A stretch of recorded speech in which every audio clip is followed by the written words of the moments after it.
craftsman is what young people nowadays call an old man, like me, who is skilled in handicraft. But to me, making colored glaze crystalware is not difficult.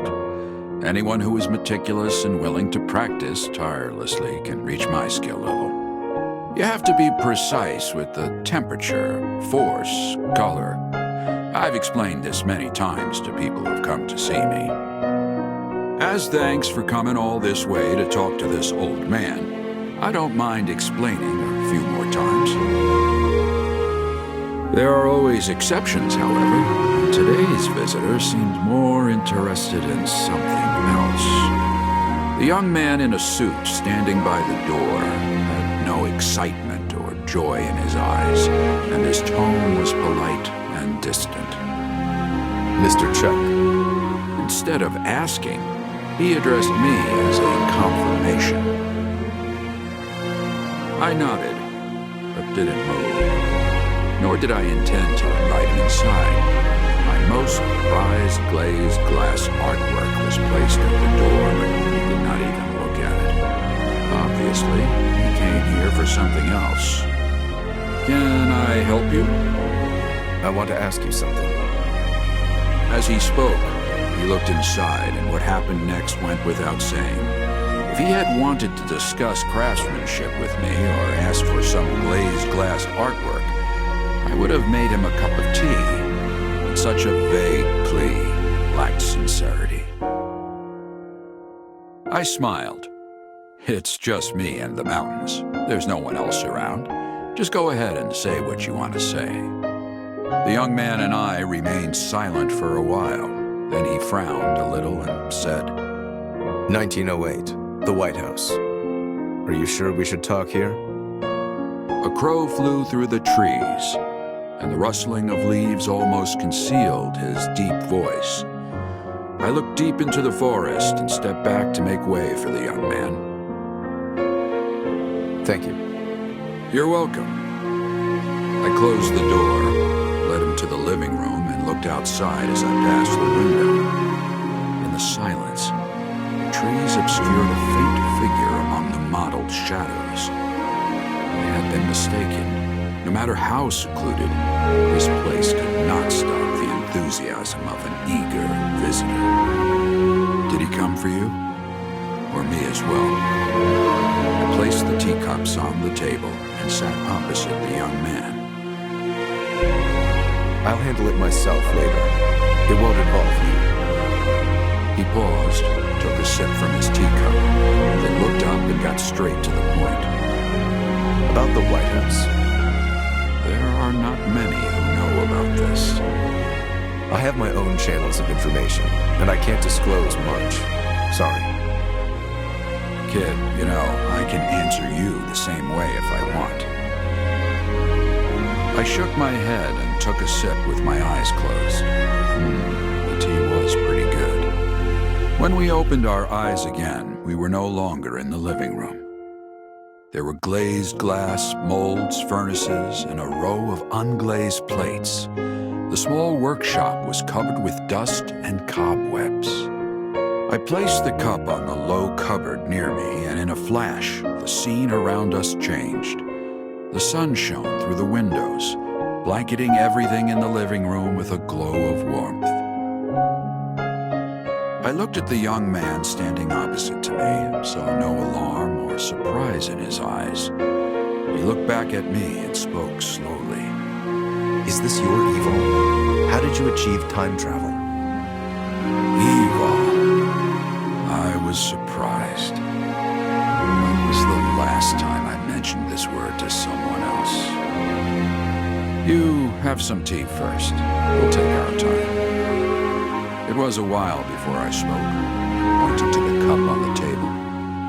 The colored glazed glass refracted the light, and even the tea became crystal clear, like an illusion. We talked for a long time that afternoon. The first time I heard him say evil, I inevitably thought of an old friend. They both listened intently as I spoke, nodding from time to time or offering opinions. But this young man was more reserved. His his eyes engraved with calmness and reason, while my old friend was more like sunshine, warm, kind. His daughter was like him. The little girl smiled like the sun, not dazzling or eye-catching, but warm and hopeful. Fate is really a wonderful thing. Not long after I recalled my old friend, I met his daughter, along with the cold young man whom she called Victor. But the Victor that day was very different from the Victor of the first meeting. I thought he was a frozen pool of water, accompanied by long nights and late winters. Even the warm spring breeze could not disturb him.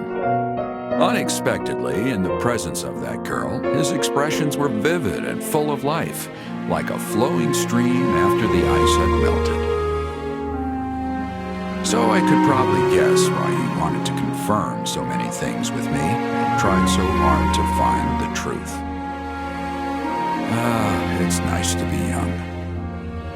Before they left, I gave them the box that had remained unopened for a long time. The content of the box was just a souvenir that was no longer useful to me. But for these two young people, maybe it could help them change their fate. Kids, as long as you've got time, everything can still change. Time is the future. The girl tilted her head. She obviously didn't understand. But Victor remained serious and nodded solemnly. Before getting in the car, he gave me one last look. I waved at him with a smile, pointing at the girl. The only thing he didn't reveal that first day was the existence of the girl. And the only answer I didn't give was being held in her hands at that very moment. Therefore, we can call it even. But the car gradually drove off toward the setting sun. The orange sky was bright, which hasn't changed even a little over 100 years. Alas, I sighed and retreated into my cabin. But it's never easy to change the future. It was a long time before I saw Victor again, and the place of our reunion was not my cabin, but a different space that was vaguely familiar. Mr. Chuck? Victor seemed a little surprised to see me. In fact, I was also confused by the situation. I had just planned to enter my own special space, but ended up there unexpectedly. Just to be sure, I confirmed with him. "Did you bring me here? Is this your space?" He shook his head, insisting that he also didn't know where we were. Victor took something out of his pocket and opened his palm. It was the sundial pocket watch I had given him. There were several tiny cracks on the surface of the glazed glass. Looking at those winding curves, I finally remembered where we were. Those guys never change. Who? The time observers. You'll see them soon. I tried to enter my special space, and this place appeared to be connected to it, but not to any other. I'll fix the pocket watch for you first, then we'll get out of here. Taking the pocket watch from his hand, I pulled out the chair and sat at the table. This scene was so familiar and brought back so many memories. Victor frowned. He didn't seem to accept my ambiguous explanation, but didn't interrupt me. While repairing the pocket watch, I explained a few things to him. Soon he understood the situation and even asked a question that I couldn't answer. Handing him the repaired pocket watch, I told him that I didn't know, that he can ask the time observers when he meets with them. I see. Thank you. He nodded and grasped the pocket watch, the new surface reflecting soft brown light. I couldn't help but remind him. Glazed glass is fragile and can't bear so much pressure. After hesitating for a few seconds, I added, "The same goes for humans." Victor looked at the sundial pocket watch in his hand. Silence spread throughout the space, and time seemed stagnant. It was a long time before I finally heard his answer. I know. He knew, but I was afraid that was all he was going to give me. I watched him place the pocket watch back in his pocket, which carried his fate as well as that girl's. Although it was heavy, it was a burden he had to bear. Forget it, I sighed secretly. Was it not the same for me in the beginning? Who was I to judge him? I just hoped that the future of these young people would be brighter. I was not surprised that the girl came to me. After all, there were so many memories of her father here, and an old man who could reminisce with her about him. But I didn't expect that so much would change for her, nor that her evil would become so difficult to control. The power of premonition may sound desirable, but if tragedies can only be seen but not changed, who would want such an ability?